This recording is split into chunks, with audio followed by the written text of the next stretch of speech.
Sérgio e Camila, vocês podem se acomodar aqui à frente, por favor? Obrigado. Eu vou chamar o público para entrar, tá? Vou fazendo uma introdução aqui enquanto o público se acomoda. Pode abrir, então, por favor. Fica aqui à frente, aqui, sentado nessas poltronas aqui, por favor. Obrigado. Tudo tranquilo aí, gente? Obrigado, então.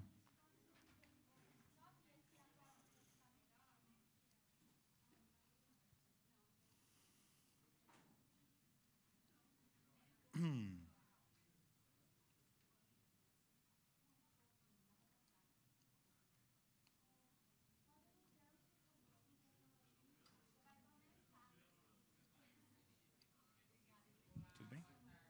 Agora a gente não tem? Acho que não, né? Vou pedir.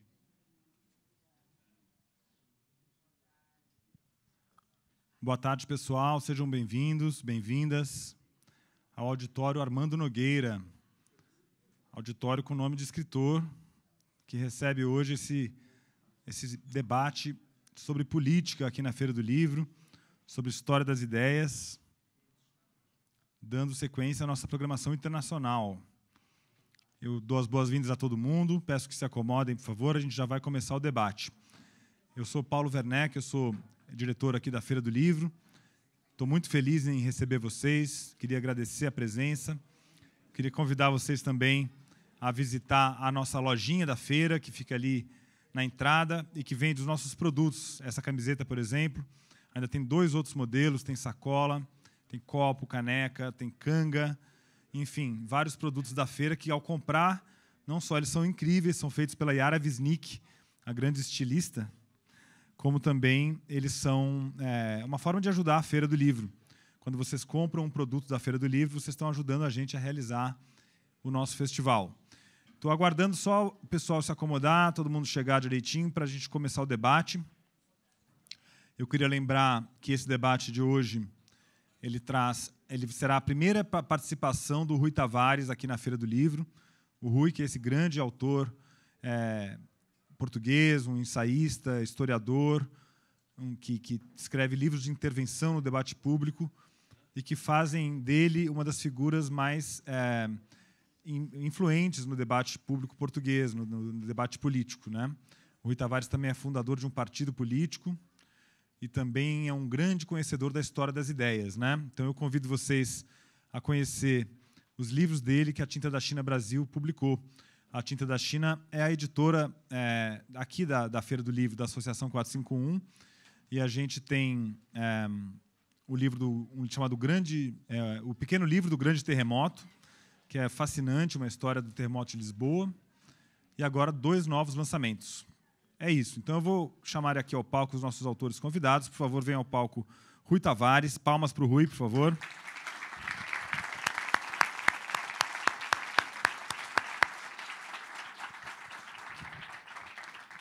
Bem-vindo. Pode se acomodar aqui no sofá, por favor, onde você achar melhor. O Sérgio Fausto, seja bem-vindo, Sérgio Fausto, presidente da Fundação FHC.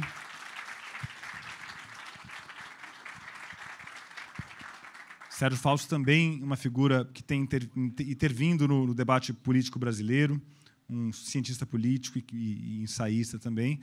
E, para mediar a conversa, chamamos a Camila Rocha, que é autora de Menos Marx, Mais Maises, e colunista da Folha de São Paulo. Seja bem-vinda.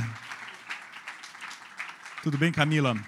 Então, é um debate sobre ideias que ainda estão muito vivas, segundo o Rui Tavares, não é? A esquerda e a direita, precisamos delas mais do que nunca, sem extremismos, né?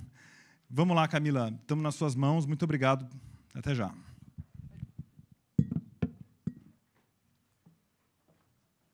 Ligou? Pronto. Sim, claro. Obrigada. Claro. Eu queria lembrar que vocês podem fazer perguntas aos autores, então, por meio dos bilhetinhos aí que vocês podem passar para a nossa equipe, eles recolhem e vão passar para a Camila, que vai selecionar as perguntas, tá bom?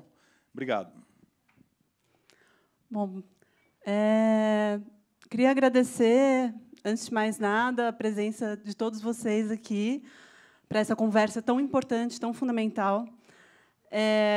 Como o Paulo já falou, né, o Rui Tavares, é o livro aqui, Esquerda e Direita, Guia Histórico para o Século XXI, né, que ele escreveu pela Tinta da China. Agora, também, em pré-venda, pela mesma editora, pela Tinta da China, está o livro baseado no podcast do Rui, né, que é um podcast sobre história, muito denso, muito rico, né, recomendo muito a todos vocês. E, bom, como foi falado, a gente vai ter, então, 1 hora de conversa aqui entre nós. E depois, né, a gente vai abrir para perguntas por 15 minutos. Né, a gente vai receber as perguntas aqui. E depois a gente vai seguir para uma sessão de autógrafos no estande da Dois Pontos. Então, bom, eu conversei, né, com o Sérgio e com o Rui antes, né, para pensar a nossa dinâmica, e a gente achou interessante que o próprio Rui possa, né, falar para vocês um pouco sobre esse livro dele, né, sobre a ideia do livro, enfim. E aí, a partir dessa fala do Rui, a gente começa, então, a nossa conversa. Obrigada, Rui. Obrigada, Sérgio. Obrigado, Camila. Obrigado, Sérgio e Paulo, e a toda a organização desta fantástica Feira do Livro. Então, este livro, Esquerda e Direita, ele tem uma história.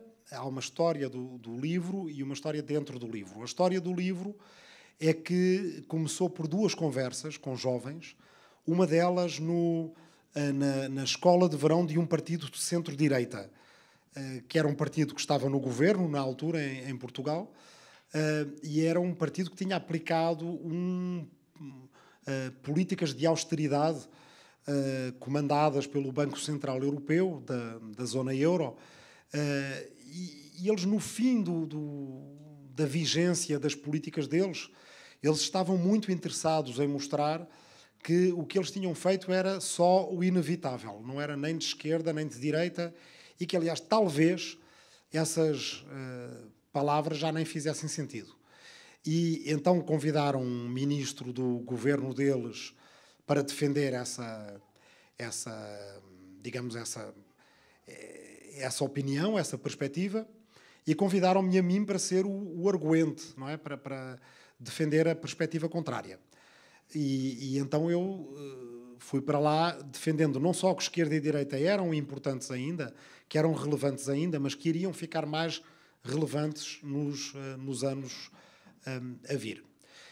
E aconteceu logo uma coisa curiosa. Como eu, sendo de esquerda, aceitei esse debate num partido que é um partido de centro-direita, e eu fui criticado por outros camaradas de esquerda por acharem que eu não deveria falar com o outro lado. Então, de certa forma, essa pequena polémica deu razão ao argumento que eu iria defender. Mais à frente, a Faculdade de Direito de Coimbra, a Associação de Estudantes, quis fazer um debate sobre esquerda e direita com o Pedro Mexia, que é outro autor também da Tinta da China, que é de uma direita até mais, digamos, mais clássica, mais conservadora, e comigo, cada um defendendo, aí já não numa perspectiva, digamos, meta-teórica, mas cada um defendendo ali o seu campo político. Porquê ser de esquerda, porquê ser de direita. E, curiosamente, o diretor da faculdade ele proibiu o debate. Ele disse que uma faculdade de Direito não era lugar para ter um debate sobre política. E então a gente acabou tendo o debate na Faculdade de Matemática. Uma história real. A Associação de Estudantes deslocou para lá. Até é uma sala histórica, porque no tempo da ditadura era naquela sala da Faculdade de Matemática que uma vez um estudante pediu a palavra para falar, para interpelar o Presidente da República. Uma coisa nos anos 60 que causou grande escândalo, e então foi a maneira deles passarem a mensagem que havia ali uma certa atitude censória. Bem, essa é a história do livro. Então, o livro ele tinha que explicar a esquerda e a direita, porque é que elas ainda eram importantes, fazer o meu argumento de porque é que viriam ser mais importantes ainda, numa primeira parte, fazendo quase como uma espécie de árbitro, ou seja, não tomando posição, tentando explicar de forma tão justa quanto possível porque é que a esquerda é de esquerda, porque é que a direita é de direita, e eu acho que uma das coisas que eu mais gostei foi de ver alguns autores intelectuais de direita dizer que se sentiam representados no descritivo que eu fiz deles, portanto, que era um desenho justo.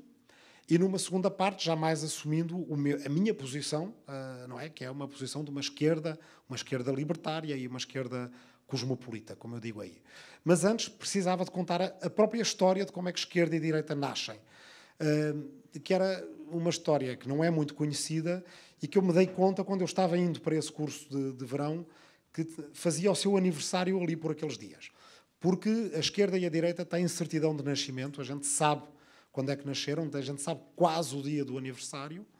Nasceram entre 25 de agosto e 11 de setembro de 1789, em Versalhes, portanto, na França. Depois da tomada da Bastilha, depois da abolição dos direitos feudais, depois da proclamação dos direitos do homem e do cidadão, que, como uma feminista francesa da mesma época notou, não continham os direitos da mulher e da cidadã, que é o livro Olympe de Gouges, é uma dessas primeiras feministas, ela respondeu logo à Declaração de Direitos do Homem e do Cidadão, que é de início de agosto, e a partir de 25 de agosto a gente sabe que a Assembleia Nacional Francesa discutiu o poder de veto do rei. Então, ficou claro que na Assembleia Nacional estavam os representantes do povo, que esses representantes iriam fazer a lei, iriam legislar, mas qual seria o papel do rei? Poderia o rei vetar as leis que saíssem da Assembleia Nacional ou não? E alguns, durante esse debate, em que havia alguns deputados que diziam não, então, se acabámos de determinar que a soberania vem do povo, então o rei não faz nada aqui, ele não pode vetar. E outros que diziam não, mas quer dizer, o rei tem uma importância, um poder que foi transmitido ao longo de várias dinastias e é natural que ele possa vetar as leis que sejam intemperadas, que sejam mal refletidas, que não tenham sido bem legisladas. E entre 25 de agosto e 11 de setembro foi acontecendo um fenómeno naquela Assembleia Nacional, é que os deputados que eram a favor do veto do rei, eles foram se sentando mais juntos e os que eram contra também. Que é uma coisa normal humana, não é? A gente muitas vezes vê que no partido político, no clube, até no jantar de família, no Natal, há uma altura em que fica um grupinho mais do lado da cozinha, um grupo mais do lado da sala. E houve um deputado que notou isso e disse para o Presidente: Senhor Presidente, ainda há pouco nós abolimos a sociedade feudal, abolimos os direitos feudais e proclamámos os direitos humanos. Estávamos todos unidos. Mas agora começam a aparecer divisões entre nós. Aqueles que estão sentados à sua direita, que na verdade estavam na esquerda da sala, que é uma coisa que poucos políticos, poucos deputados notam, é que um deputado de esquerda, quando entra num parlamento, em geral ele dirige-se para a direita. Fica como vocês aqui, seria esta metade da sala. Vocês vieram para a direita, mas estão à nossa esquerda, não é? Essa é uma primeira lição, é que esquerda e direita elas são relacionais, não é? Depende sempre do ponto em que está cada um de nós. Os que estão sentados à sua direita, portanto estavam na esquerda da sala, eles são a favor do veto do rei. Os que estão sentados à sua esquerda são contra o veto do rei. E essa expressão não era a única expressão política da altura, falava-se muito dos deputados da montanha, eram os que estavam sentados mais em cima, nas cadeiras mais altas, e eram os mais radicais, não é? E havia, claro, a grande divisão entre jacobinos e girondinos, não é? Os mais centralizadores e os mais federalistas em França. Mas esquerda e direita ficou. Quer dizer, foi-se falando, e a partir de 1820, 1830, essa terminologia regressou com bastante força. Ela começou a ser usada em muitos outros países e até hoje, mesmo, reparem numa coisa, mesmo aqueles partidos políticos que são fundados com aquela coisa, a gente não é de esquerda nem de direita, não é? O nosso partido não é... Nós não somos um partido clássico. Nós não pertencemos nem à esquerda nem à direita. A gente está há 5, 10 anos e a gente começa a ouvir falar da esquerda daquele partido e da direita daquele partido. A gente mesmo que diga, eu não sou de esquerda nem de direita, mas aquele ali é muito mais de esquerda do que eu, que quer dizer que estaria à direita dele. E, na verdade, a gente, não só na política, e eu acho que essa é a parte, talvez, no livro que é mais influenciada pelo meu lado como historiador. Aliás, inicialmente eu fiz até a História da Arte e, portanto, menos um livro de ciência política. É que, na verdade, a gente reconhece esquerda e direita em muitas coisas. Não é? eu diria que 100% de vocês é capaz de ir na rua, olhar para uma pessoa, ver como ela está vestida, ver um pouco a pinta da pessoa, se tem barba ou não, que tipo de barba, e por aí afora, e dizer aquele é de esquerda, aquele é de direita. A gente às vezes erra, mas 90% das vezes a gente acerta. Então, porquê que é isso? Acho que essa é uma questão interessante para a gente ver de seguida. Mas só para encerrar esta primeira fala, o que eu queria dizer é que, contido nessa ideia de que a direita era a favor do veto do rei e a esquerda era contra o veto do rei, está talvez um embrião de uma resposta à pergunta do que diferencia a esquerda da direita. Como vocês sabem, há muitas definições dessas. Há quem diga a direita é mais pela liberdade, a esquerda é mais pela igualdade. Eu considero essa uma visão errada e até de certa forma perigosa. Estava a comentar com a Camila, eu vi ontem, ao chegar aqui, uma antologia de pensadores da liberdade, onde estavam vários pensadores mais de direita e estava o George Orwell, um perfil sobre o George Orwell, e nunca dizendo em nenhum momento que o George Orwell era socialista, quer dizer, que lutou do lado da esquerda na Guerra Civil Espanhola, que morreu sendo socialista e por aí afora. Portanto, esta ideia de que a esquerda é da igualdade e a direita da liberdade, eu creio que a gente pode discutir depois se ela se confirma ou não, mas do meu ponto de vista não é a categorização mais correta. Há quem diga que a direita é por menos Estado e a esquerda por mais Estado, mas se a gente diz isso, fica de fora uma direita estatista. Onde é que a gente insere aqui o fascismo, por exemplo, não é? Claro, alguns dirão, mas lá está, aí dirão de uma forma interesseira, então fica aí a prova que o fascismo, afinal, não é de direita, é de esquerda, independentemente do que o próprio fascismo dissesse. E há quem diga que a diferença entre igualdade e liberdade não é verdadeiramente a diferença entre esquerda e direita, mas a diferença entre moderados e extremistas de ambos os campos. Naquela minha visão arqueológica de ir tentar buscar a esquerda e a direita mesmo ao seu momento do nascimento e tentando ir ao essencial de qual é que era aquela divisão entre eles, eu acho que a gente, acima de tudo, vê uma coisa. Os que eram da direita, eles consideravam que o passado tinha uma razão de ser. Fosse pela tradição, fosse por já existir e já funcionar, e, portanto, quanto mais não fosse por isso, valeria a pena mantê-lo. Fosse pela hierarquia, pela autoridade e pelo prestígio do rei e da coroa, aquele passado não deveria ser deitado fora. E então, na visão do tempo e da história da direita, o presente é naturalmente e muitas vezes favoravelmente condicionador do presente e do futuro. Ao passo que a esquerda, na Assembleia Nacional Francesa, da altura, achava que aquele era um ponto zero da história.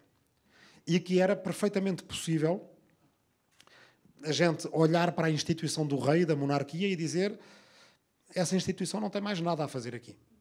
Ela não deve vetar o que sair dessa Assembleia. E muito rapidamente, 3 anos depois, isso leva à República.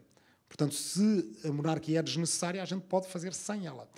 E isso, de facto, é uma diferença que eu acho que ainda está presente na esquerda e na direita todos os dias. É que a esquerda ela tem uma visão do tempo e da história em que a reinvenção do tempo e da história é possível a qualquer momento. Tudo o que uma sociedade precisa para se reinventar é decidir reinventar-se. Ou revolucionariamente, ou democraticamente, ou deliberativamente, mas ela pode sempre se reinventar. À direita, o passado está lá por uma razão qualquer que, mesmo que a gente não entenda bem, é bom de preservar. E era isso, aliás, que os meus amigos de direita diziam que ficavam contentes por ver alguém de esquerda reconhecer isso neles. Então, não tanto uma visão da maneira como a gente se organiza de forma espacial, mas mais como a gente se organiza no tempo, pode estar na raiz da divisão entre esquerda e direita. Muito obrigada pela fala, Rui. Bom, agora eu acho que, para começar a conversa, bom, antes de mais nada, eu preciso lembrar a todos vocês que essa mesa ela tem um apoio do Instituto Camões, né? Então, pensando na difusão da literatura portuguesa. Então, a gente agradece ao Instituto, né, por apoiar essa iniciativa. E Eu, enfim, gostaria, né, pensando assim, o título, né, dessa mesa que a gente está, que é Esquerda e Direita Sem Extremos, e a gente está vivendo justamente, né, uma época em que, né, a extrema-direita está ganhando cada vez mais força, inclusive, né, em Portugal, o Chega, né, tá, enfim, conquistando cada vez um espaço maior.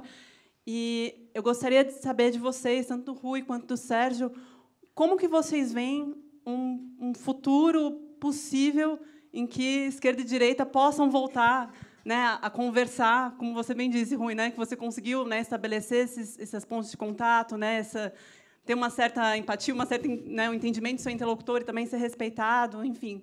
Vocês veem que esse futuro ele é possível ainda, ou como que vocês veem a situação hoje, né, tanto do Brasil quanto em Portugal? Sim. Vamos lá, Camila. Boa pergunta. Rui, grande prazer estar aqui com você. Obrigado a todos e todas que estão aqui presentes. O tema do futuro é um tema chave na política. Perspectivas são sempre capazes de mobilizar os atores políticos no presente.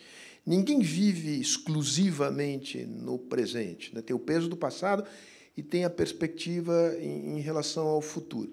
Nós vivemos, acho que, sem exagero, talvez nós não tenhamos vivido, pelo menos na história da modernidade, um momento de uma incerteza tão radical em relação ao futuro. A começar, pela primeira vez na Idade Moderna, a incerteza sobre a sobrevivência da espécie humana. Isso nunca esteve colocado.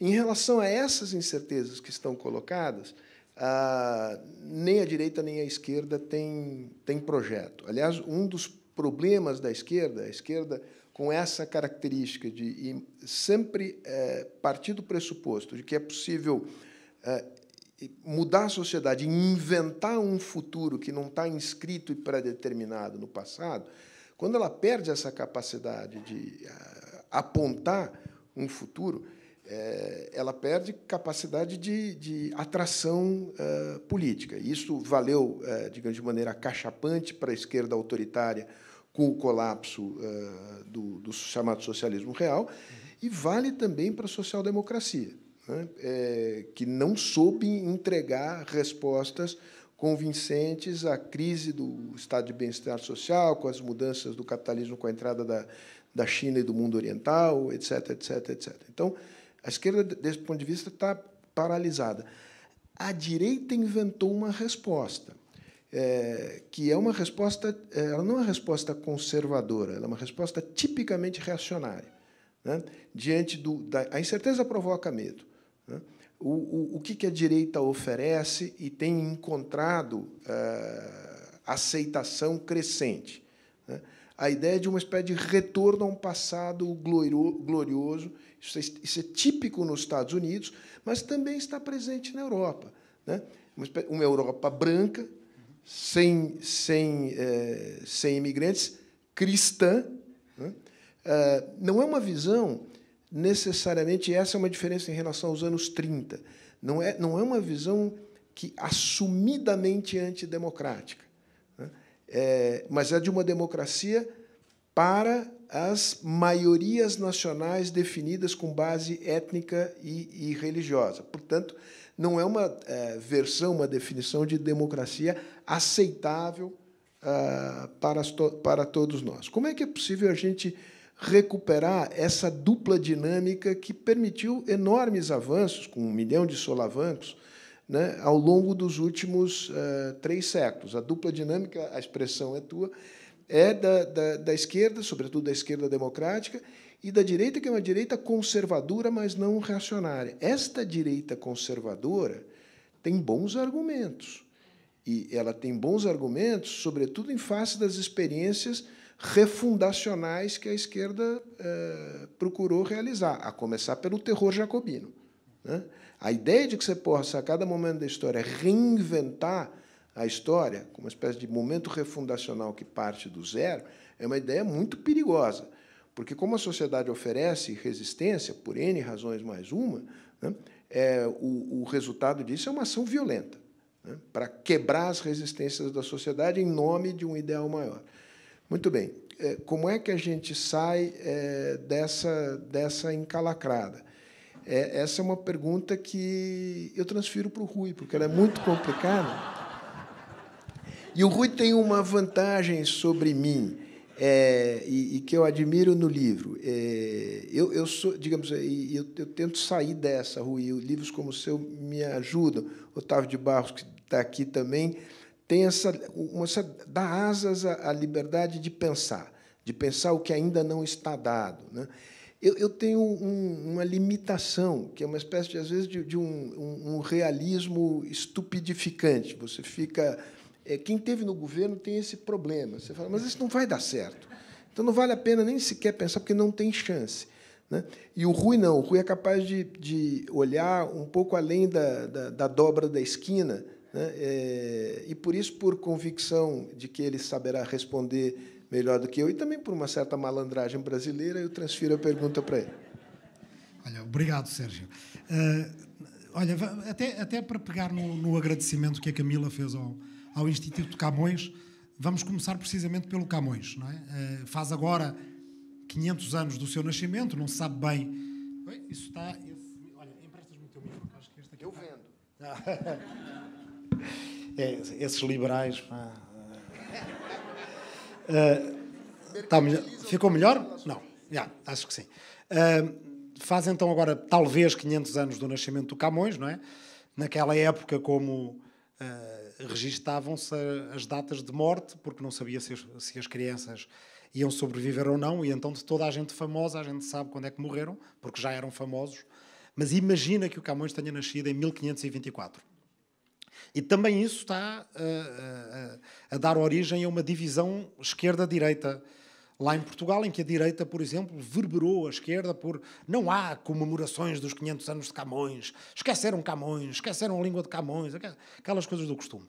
Então, no outro dia, eu fui há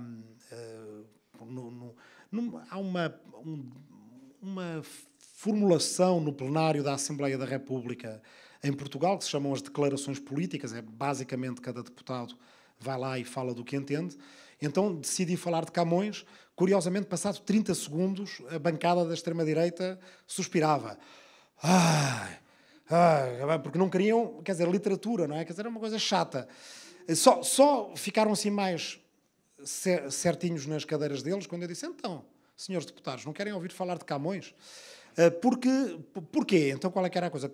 Camões, quando morreu, o único amigo dele era um amigo estrangeiro, e aliás indonésio, não se sabe, chamado Jau, quer dizer que era da ilha de Java. Não se sabe se ele era escravo, se era amigo, se era filho adotivo, se era amante. Há teorias para todos os gostos, como vocês imaginam, mas o que a gente sabe é que lá do lado da cabeceira do Camões estava só um fiel amigo, que era o Jau da ilha de Java, indonésio. Como agora há indonésios em Portugal, principalmente na pesca, e é uma das categorias de imigrantes contra quem a extrema-direita se tem posicionado, eu achei boa a ocasião para lhes dizer, olhem, um indonésio era o único que estava ao lado do Camões na altura da morte dele. Mas o Camões é interessante, além do Instituto Camões nos ter apoiado aqui, é interessante também por outra chave para entender essa questão do tempo e do futuro, que é o seu soneto 53, um dos mais famosos deles. Mudam-se os tempos, mudam-se as vontades, não é? Muda-se o ser, muda-se a confiança. O mundo inteiro é composto de mudança, tomando sempre novas qualidades. E é um típico soneto renascentista sobre como o inverno cobre o chão de neve fria, que antes fora coberto de verde manto, e em mim provoca sincero espanto. Até ao fim, até ao último terceto do soneto, em que ele diz uma coisa muito interessante, que é, afora este mudar-se cada dia, há uma causa ainda de maior espanto, é que não se muda já como se ia. O que quer dizer, naquele português do século XVI, que a própria mudança mudou. É essa a questão. Então, a gente entende, na dinâmica entre, por exemplo, revolucionário e reacionário, entre progressista e conservador, a gente entende qual é que é o partido da mudança e o partido da resistência à mudança. Mas, ainda assim, a gente estava a falar numa mudança que a gente conseguia entender. Porque, de certa forma, desde o século XIX, pelo século XX entrado, em boa medida, o roteiro do futuro ele estava mais ou menos escrito. Era um roteiro de progressiva democratização da sociedade, ampliação de direitos e por aí afora. Claro que houve uns momentos sérios de perturbação. Por exemplo, a invenção da rádio tem um papel nos anos 20 e 30 muito parecido com o que têm as redes sociais. O que houve naquela época de artigos de intelectuais dizendo que a rádio é que tinha a culpa do fascismo é muito parecido com o que a gente tem hoje entre as redes sociais e a extrema-direita também. E, no entanto, Roosevelt, por exemplo, é um exemplo de alguém que conseguiu utilizar a rádio para domar o medo em relação à mudança, com a Grande Depressão, não é? Aquela frase famosa do Roosevelt, que só temos que temer o próprio medo. Se ele tivesse dito só isso, ele não teria tido sucesso, mas, porque a gente sabe que para uma pessoa que está com medo ou que está com um ataque de pânico, a pior coisa que a gente pode fazer é dizer calma, calma, não tenhas medo. Aí a pessoa fica com mais medo ainda. O que o Roosevelt fez não era isso. Ele, no meio de um pânico bancário, ele utiliza a rádio para dizer, olha, nós vamos fechar os bancos durante 3, 4 dias, a gente vai passar a pente fino as contas dos bancos e a gente vai reabrir. E quando a gente reabrir, vocês têm um papel muito importante. Porque os bancos, mesmo os bancos que tenham as contas em ordem, se o pessoal for todo sacar o dinheiro ao mesmo tempo, esses bancos vão à falência. Portanto, depende de vocês, o público que me está a ouvir através da rádio, acreditarem em nós quando a gente, na próxima segunda-feira, disser, olha, as contas estão em ordem, os bancos falidos não vão reabrir, os que abrirem estão certos. A gente só vai saber se isto funciona, isto é a primeira conversa, eles chamam conversas à lareira do Roosevelt, a gente só vai saber se funcionou na segunda-feira, na terça-feira, conforme for havendo mais depósitos do que saques nos bancos. E, portanto, ele envolveu o público, a cidadania, na resolução contra o medo e contra o pânico. E eu acho que esta é uma lição muito importante aqui para o nosso momento atual. Toda a gente tem medo da mudança agora, uns dizem e os outros não é? A gente tem medo da mudança por causa da inteligência artificial, por causa das alterações climáticas, por causa da crise ecológica global, e disso que o Sérgio estava a falar, que há uma hipótese do fim da espécie, ao passo que durante muito tempo, durante os 1000 anos da Idade Média, eles acreditavam no fim do mundo, mas isso para eles era uma coisa boa, não era uma coisa má. Não é? O fim do mundo era... A revelação era uma coisa boa. E não sabiam de onde vinham, a gente é ao contrário. A gente não acredita teologicamente no fim do mundo, quer dizer, pelo menos a visão dominante não é essa, mas ecologicamente a gente tem medo dele. E então, da junção destes medos todos, eu creio que tem que surgir protagonistas que sejam capazes de apontar caminhos. Dizer, olha, se a gente fizer assim, assim e assim, se a gente regular a inteligência artificial desta forma, se a gente, por exemplo, um medo grande na Europa e que tem a ver com essas questões da relação com o resto do mundo, é a Europa, no fundo, e particularmente a extrema-direita, eu creio que lá dentro, lá no subconsciente deles, eles têm medo de que a prosperidade e o conforto da Europa sempre tenha sido, de certa forma, uma fachada construída em cima do sofrimento dos outros. E por isso é que eles têm tanto medo da imigração, em particular da imigração árabe e africana negra, que são as imigrações dos países que mais recentemente a Europa colonizou, porque eu creio que uma parte daquela visão racista dessa extrema-direita, ela se explica por um medo que eles têm de que os outros, que estão do outro lado do Mediterrâneo, sejam tão egoístas, tão vingativos, como eles próprios são. Portanto, eles imaginam, não, se eu estivesse no lugar deles e viesse para aqui, eu vinha para destruir a Europa. E eles vendem isso a toda a gente e as pessoas têm medo disso. Saber se é um medo justificado ou não, bem, é outro problema, mas a gente tem que ter maneira de resolver esse medo. Tem que ter maneira na Europa de dizer, olha, há qualquer coisa a ganhar no facto de a Europa ser principalmente rica e mais velha e a África principalmente pobre e mais jovem. A gente pode pôr o Mediterrâneo a funcionar como funcionou na sua história. Não é como um mar que não é uma separação entre continentes, que era um mar interno que servia para um mercado interno que não era só europeu, era também africano. Bem, agora, o que a gente tem é de conseguir convencer as pessoas, através dessa persuasão, a não ter medo. E isso, os progressistas, em geral, perderam essa capacidade. Nas últimas décadas, não sei se vocês se deram conta, e não sei se o diagnóstico, a Camila também dirá isto, se o diagnóstico aqui na América do Sul é o mesmo, mas a esquerda foi ficando muito numa posição de ser contra o neoliberalismo, depois contra a extrema-direita, contra a financiarização, contra. Ficou numa posição de organizar a resistência sindical, resistência cidadã, resistência dos partidos. E, precisamente porque os projetos de uma parte da esquerda autoritária, provaram fracassar de uma forma tão clara, e nós temos que ser claros em relação a isso também, e criar uma distinção clara entre uma esquerda que defende os direitos humanos e uma esquerda que defende os direitos humanos dependendo de quem esteja a violar os direitos humanos. A gente tem que assumir que essa foi uma causa para a descredibilização da esquerda em muitos países. Com isso tudo, parece que não deu tempo de inventar aquilo que eu chamo objetos de desejo político, que são as nossas pistas para o futuro. O nosso programa tem que ser um programa que não é uma planilha de Excel. Aqui há alguém que costuma dizer isto, que é o Roberto Mangabeira húngaro. Eu sei que é também alguém muito peculiar, mas que tem, como toda a gente sabe, às vezes umas sacadas bastante brilhantes. Não é uma planilha de Excel. O nosso projeto não é um projeto igual ao do tecnocrata, em que tem que mostrar que as contas batem todas certo e que a gente pode desconsiderar os sentimentos. Não.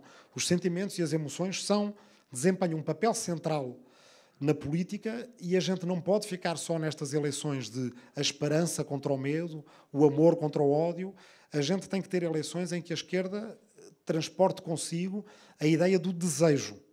O desejo de uma sociedade mais harmónica, o desejo de uma vida melhor, o desejo de um ar menos poluído, de uma cidade mais vivível, de uma sociedade mais convivial. E então acho eu, através desses desejos positivos, que a gente vai conseguindo tirar as pessoas ao medo. Porque se a gente pensar em nós mesmos, a principal coisa que contraria o medo é o desejo. Não é? A gente tem medo de falar com uma pessoa que a gente gosta, não é?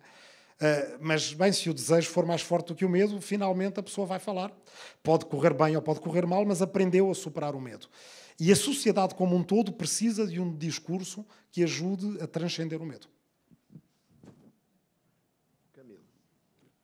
Bom, antes de prosseguir, eu queria só lembrar vocês que vocês podem ir fazendo por escrito perguntas, que aí eu vou recebendo aqui, e aí, no final, quando faltar 15 minutos, eu leio as perguntas que vocês enviaram por escrito.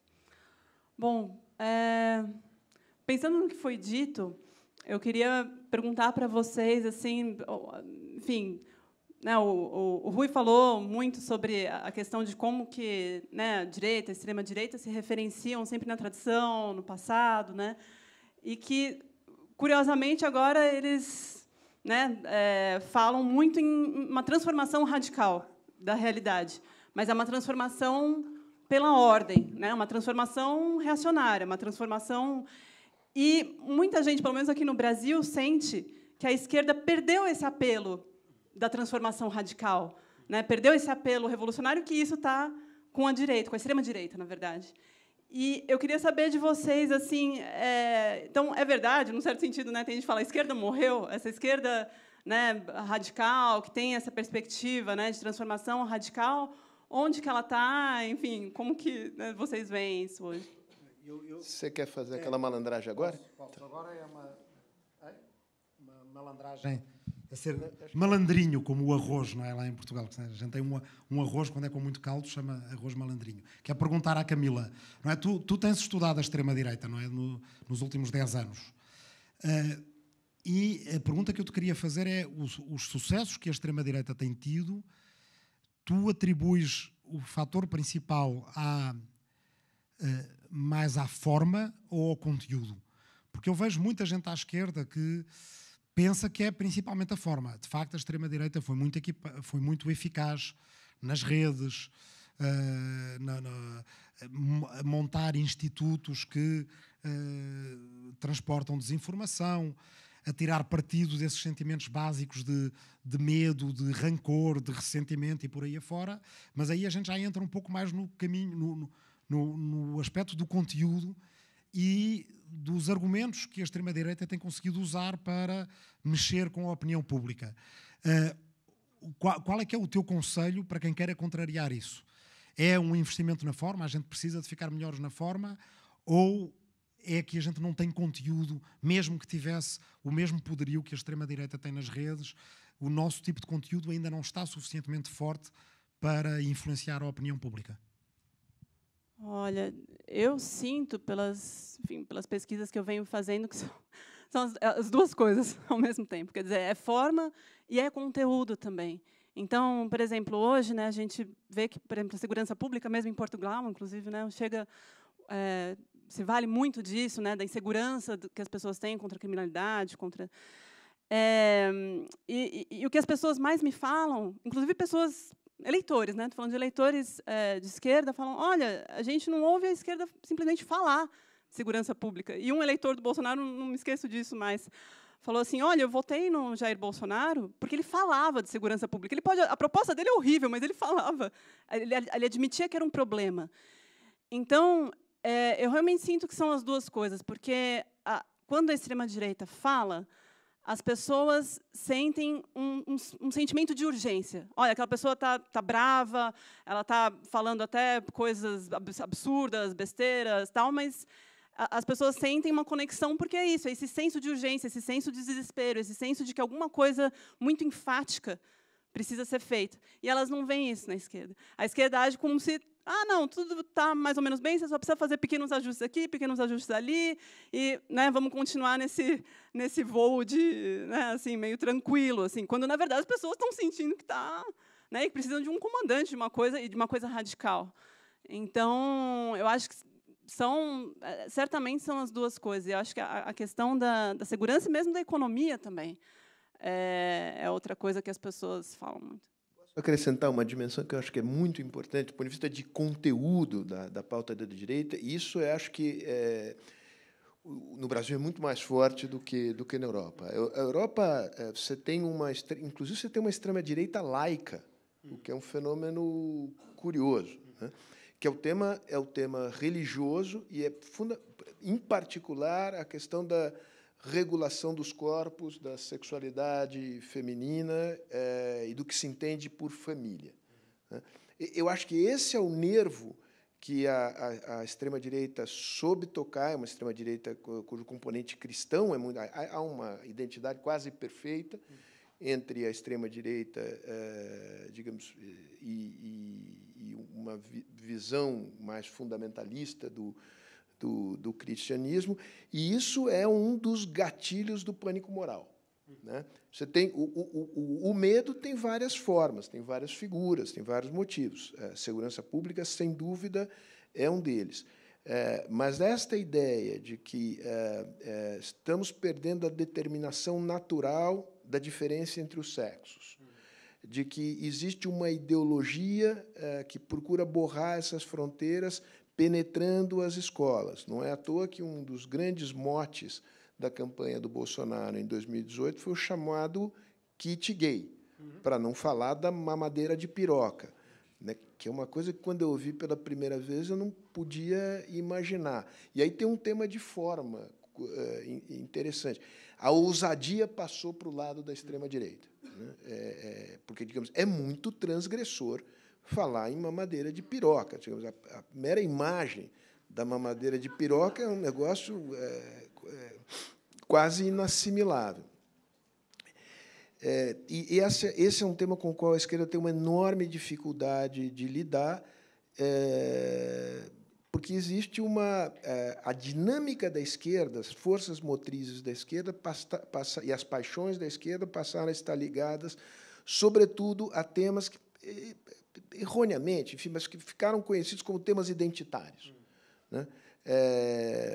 Então, eu acho que a esquerda precisa recuperar, sem perder a força dos movimentos chamados identitários, recuperar uma ideia mais abrangente de cidadania, enriquecida pelas lutas identitárias.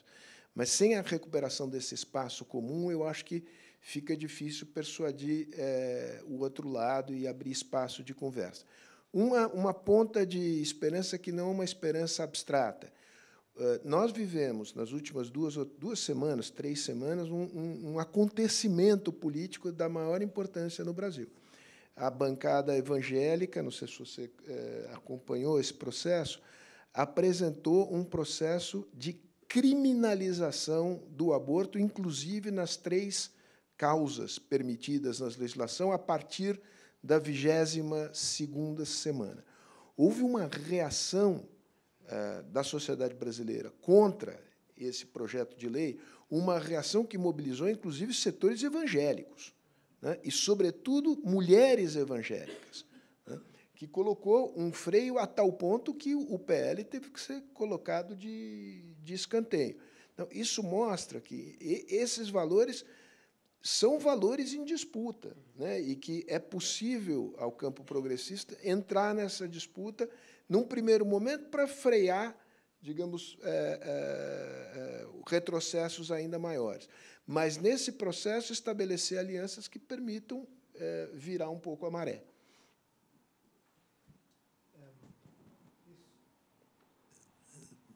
Agora estava a lembrar-me da minha experiência com o Brasil, com essa questão da esquerda mais clássica, não é? A esquerda da luta de classes e a esquerda das identidades e do imaginário.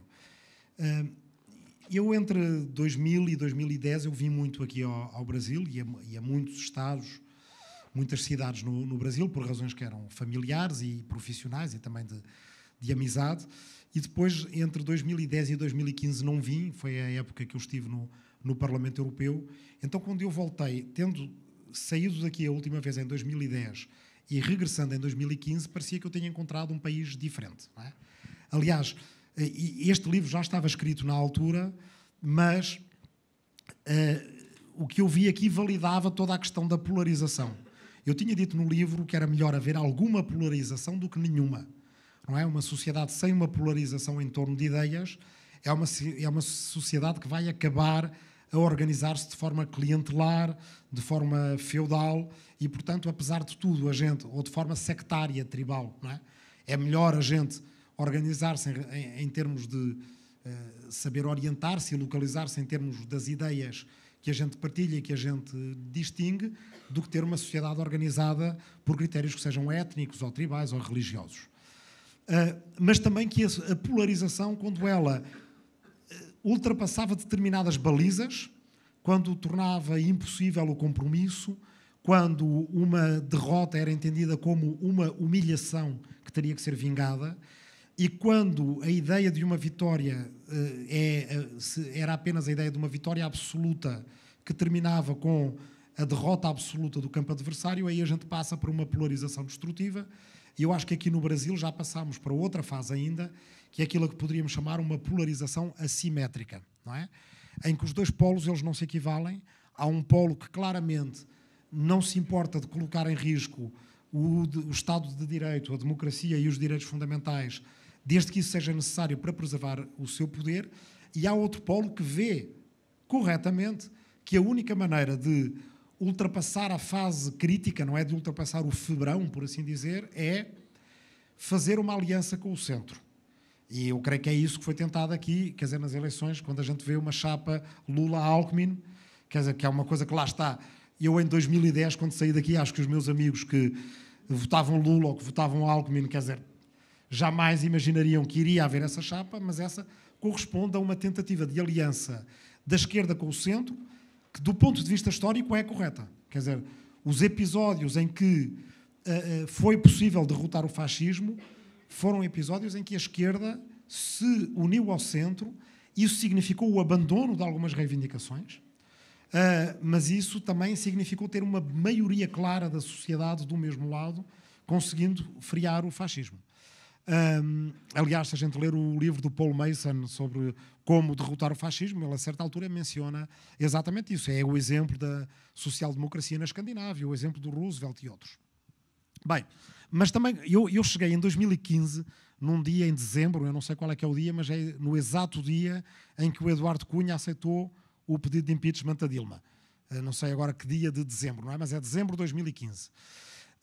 E estava na Lapa, no Rio de Janeiro, na Fundação Progresso, onde houve um grande encontro de esquerdas, e o Pablo Capilé, não é, do Fora do Eixo e do Mídia Ninja, que eu conheci nessa altura, ele dizia: cara, há a esquerda da luta de classes e a esquerda da identidade, e elas detestam-se.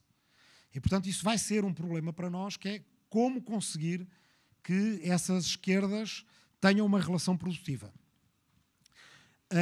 Isso implica a gente olhar para a questão da identidade e não menosprezar a questão da identidade. Porque vocês reparem numa coisa, a ideia de que a identidade é um problema menor ao qual a gente não precisa de ligar, eu vejo essa ideia em dois campos políticos que, embora parecendo muito diferentes, têm uma coisa em comum. Nos marxistas mais ortodoxos e nos liberais mais ortodoxos. Ambos com uma visão muito economicista do mundo. E pensam, se vocês ligarem menos às questões do racismo, às questões LGBTQIA+, às questões das identidades, e vocês ligarem à boa velha luta de classes e destruírem o capitalismo, depois o resto vai ao lugar. O resto fica tudo certinho, não é? Esta ideia, as leis económicas são as leis da história, a gente, nós somos os socialistas científicos e o Marx desvendou as leis da história. E claro que eu estou a simplificar, já contando com algum protesto que possa haver da sala, mas o que eu queria só notar é que nos liberais há uma coisa um pouco parecida também, que é, essa gente toda que fala destas questões, destas pautas novas, eles deviam era só pensar economicamente, racionalmente. Nós somos agentes económicos no mercado livre, então é curioso que eles não poderiam ser piores inimigos no que diz respeito à sua leitura da economia, mas ambos põem a economia no centro e desvalorizam o lado da identidade. Ora, reparem uma coisa, a identidade é aquilo que nos permite saber que eu sou eu. Quer dizer, eu hoje acordei em São Paulo, numa cidade muito diferente daquela onde eu acordei ontem. Eu sei que eu sou a mesma pessoa que eu era ontem, porque eu sou memória ao longo do tempo. No fundo é isso que é a identidade, é nós sermos memória ao longo do tempo. E se quisermos ainda projetar isso para o futuro, nós somos memória e imaginação ao longo do tempo. E a imaginação que eu tenho é aquilo que me leva a crer que amanhã eu vou acordar, eu vou ser diferente do que eu sou hoje, mas eu vou continuar a ser a mesma pessoa. E esse problema individual, pessoal que a gente tem é também o nosso problema universal. É aquilo que faz essa sociedade europeia ter medo, que é eles querem ser diferentes para melhor, mas não querem deixar de ser os mesmos. Não é? E então vem aí alguém tecnocrata da Comissão Europeia e diz, olha, vamos fazer isto com a inteligência artificial, aquilo com a imigração, isso vai resultar, vai dar crescimento económico, é o que é tecnocraticamente correto a fazer. E para os europeus mais velhos, eles dizem, então e eu? Será que eu ainda me vou reconhecer na minha família e nas pessoas que estão à minha volta? Será que a minha neta ainda vai continuar a ser neta ou será que já é neto? Não é?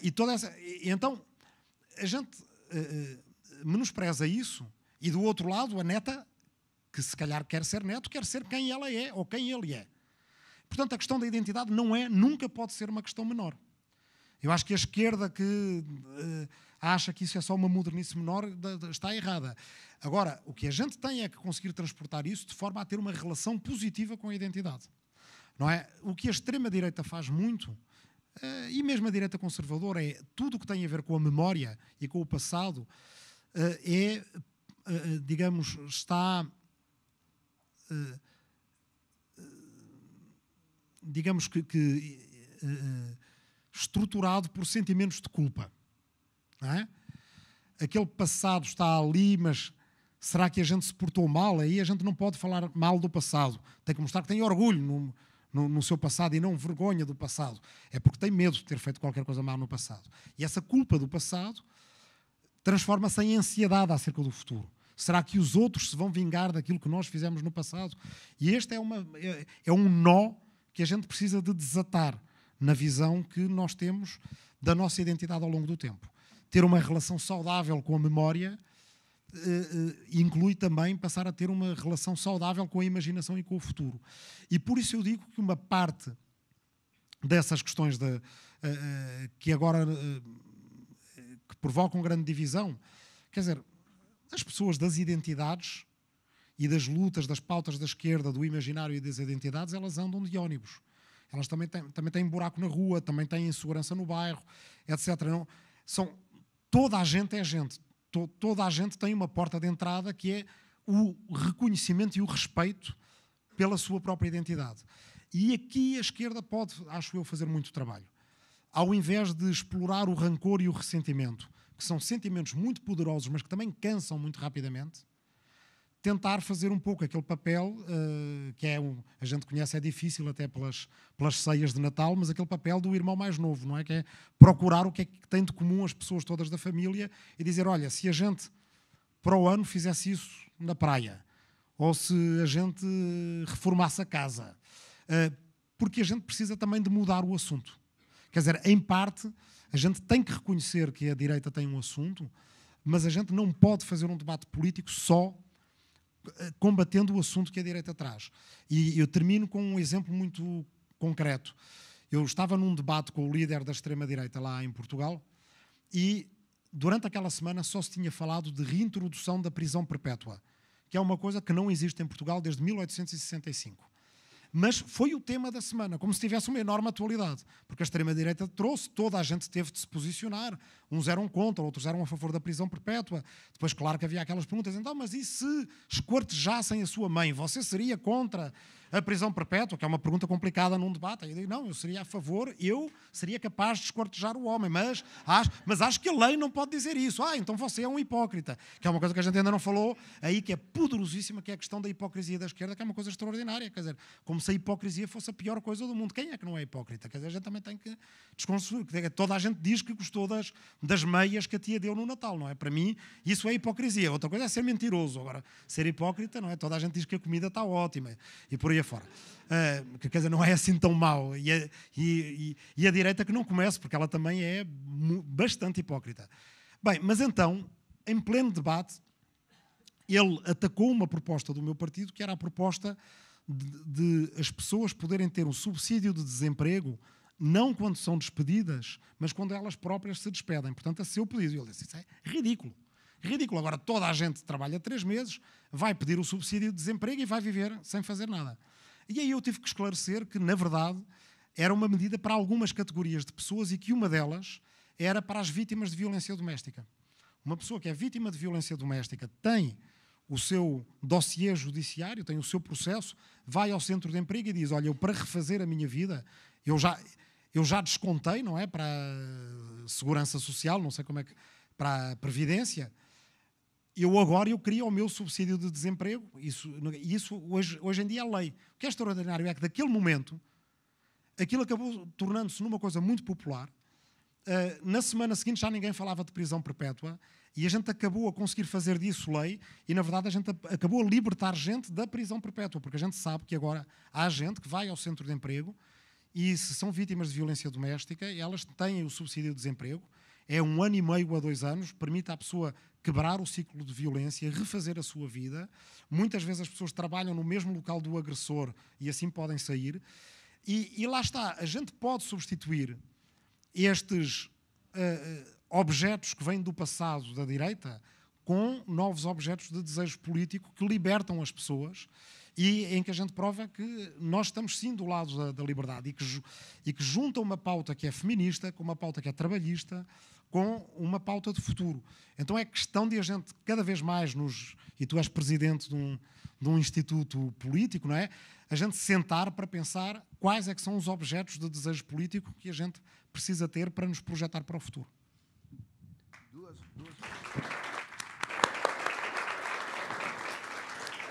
Duas notas de esclarecimento aqui, senão eu saio encrencado daqui. Primeiro, não sou presidente da fundação, eu sou diretor-geral e o instituto é, digamos, é político em lato sensu, mas é apartidário. Senão você me encrenca com o Ministério Público aqui, porque a fundação é submetida à curadoria de fundações do Ministério Público.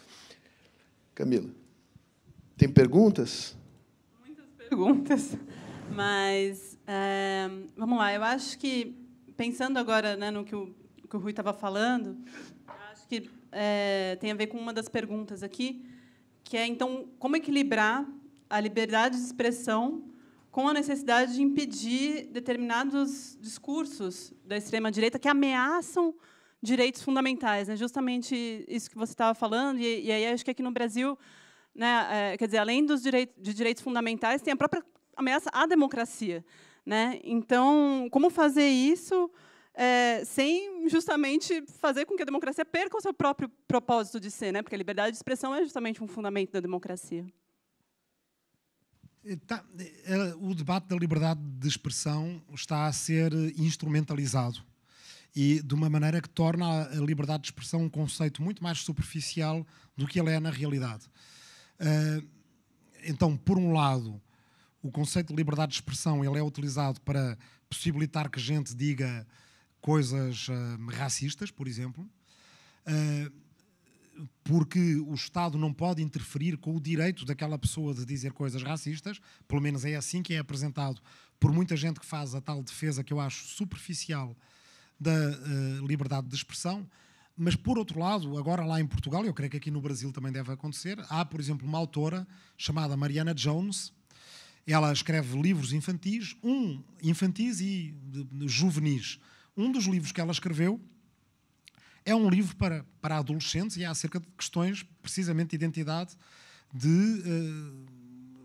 digamos, de paixão, de romance, de sentimento homossexual na adolescência. Acho que o título do livro é O Pedro Gosta do Tiago, ou qualquer coisa assim.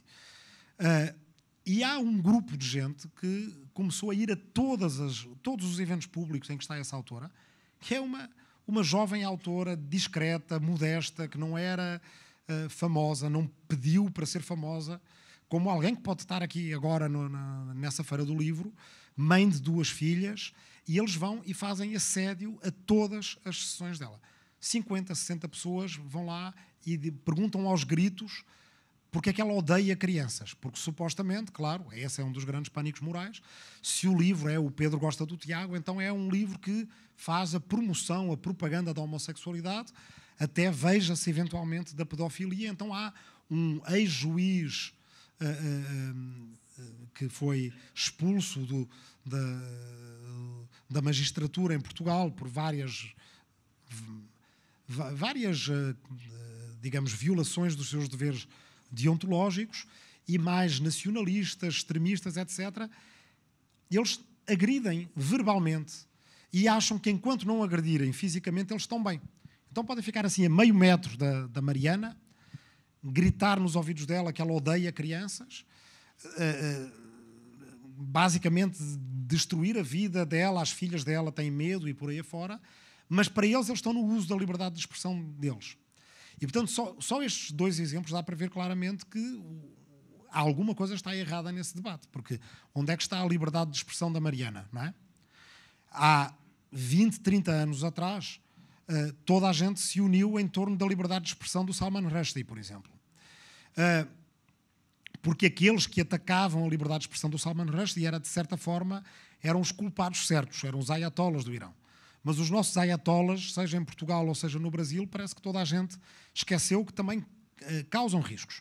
E ela não é a única autora, e depois há todo um medo, ir à polícia ou não ir à polícia, fazer queixa ou não fazer queixa, dar atenção ou não dar atenção. Pronto. Portanto, só isso dá para ver como o debate da liberdade de expressão está a ser instrumentalizado. Eu creio que a maneira mais densa, mais profunda da gente estar do lado da liberdade de expressão é, por um lado, estar da liberdade de toda a gente ser a identidade daquilo que é, e, portanto, de uma autora como a Mariana poder escrever e não ser colocada em risco, contrariar claramente essas estratégias de assédio, de agressão verbal, de bullying, olhar para a lei, porque a lei tem que proteger os mais fracos aqui. Quer dizer, se vocês todos começarem a gritar comigo, quer dizer, vocês estão na vossa liberdade de expressão, mas isso tem um impacto. tem um impacto nas redes sociais, tem um impacto com adolescentes que se automutilam ou cometem suicídio e por aí afora. Eu creio que, aliás, não serei talvez a pessoa certa para responder a isso, porque o debate aqui está mais avançado do que lá em Portugal. Por outro lado, é verdade que nós temos um adquirido comum, que é o dos direitos humanos. Eu creio que à esquerda isso, por exemplo, tem que ser muito claro. Eu vejo que ainda existem alguns discursos de os direitos humanos são direitos burgueses, são direitos formais, não são verdadeira democracia. Algumas violações de direitos humanos são justificadas se forem em nome da revolução, etc. Eu acho que tudo isso é um argumentário que deveria ter ficado no passado e acho que quanto mais a esquerda se deixar envolver por ele, durante mais tempo vai poder ser atacada por duplicidade. E, apesar de tudo, esse património de direitos humanos e de lei, ele está lá e deve ser utilizado. Não sei se foi uma resposta muito eficaz. Curta não foi, de certeza. Bom, a gente tem mais 5 minutos. Eu quero aproveitar para ouvi-los mais uma vez. Juntos, porque é uma pergunta para os dois. E vou resumir muito a pergunta, assim, mas como que vocês veem o futuro da terceira via? Quer dizer, do centro político, né? Que a gente está falando de esquerda e direita. Mas é isso que eu queria saber de vocês. E eu queria lembrar, de novo, que o Rui vai estar aqui dando autógrafos no estande da 2 Pontos quando a gente terminar a conversa. Bom, terceira via é uma expressão bem brasileira. Não sei se ela ganhou alcance universal. A gente precisa entender o que é. Digamos, o centro não pode ser um ponto equidistante entre a esquerda e a direita. Não é um conceito geométrico e não pode ser esvaziado de sentido, né? Acho que o Rui comenta esse tema. Eu acho que a gente tem que reconhecer que no Brasil tem uma polarização assimétrica, né? A extrema esquerda tem uma expressão política minúscula, absolutamente minúscula. A extrema-direita tem uma expressão política muito importante, né? Então, a democracia, a convivência democrática no Brasil não está ameaçada pela presença do PCO, né? Está ameaçada pela aliança que o bolsonarismo expressa, né? Então, não é possível ter equidistância entre os dois polos, né? O que eu acho é que é uma espécie de cristalização do ponto de vista programático das forças políticas e sobretudo, em torno de algumas grandes figuras, né, que criaram uma espécie de tampa que dificulta a renovação.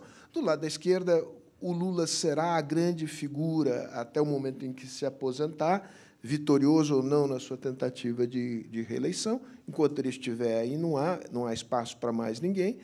Do lado da direita, o Bolsonaro, embora esteja removido da cena eleitoral, é a referência política fundamental.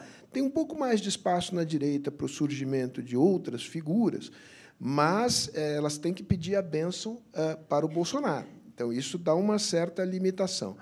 Eu vou aqui ao teu tema. Haverá um momento em que a sociedade se cansará disso. É por exaustão que esses processos eles acabam se esgotando. Conto aqui uma anedota para ser rápido e terminar. Uma vez nós convidamos lá na Fundação Fernando Henrique Cardoso um jornalista turco. E alguém perguntou sobre... Naquele momento havia uma tensão cada vez maior entre os grupos sunitas e os grupos xiitas. Isso aparecia na Guerra Civil da Síria. E alguém perguntou na plateia, mas quando é que esse processo de polarização entre sunitas e xiitas vão se esgotar? E o sujeito respondeu, as guerras religiosas no Ocidente demoraram quanto tempo? Aí alguém falou, não, 1,5 séculos, 150, 200 anos. Ele falou, pois a gente está só no começo, né? Felizmente, no mundo contemporâneo, acho que os processos são mais rápidos, né? Mas eu acho que a terceira via, seja lá, precisa dar conteúdo a isso. Mas isso só vai ter concretude política no momento em que esses processos que nós estamos vivendo se esgotarem. Tomara seja em 4 anos, talvez em 8, mas é nesse horizonte que essa alternativa se coloca. Então, nós, além de esquerda e direita, ainda temos uma outra interseção, que é entre libertários e autoritários. E aqui só dá uma esquerda libertária, uma esquerda autoritária, uma direita libertária e uma direita autoritária, que já são relativamente clássicas, porque já há 100 anos se falava disto assim.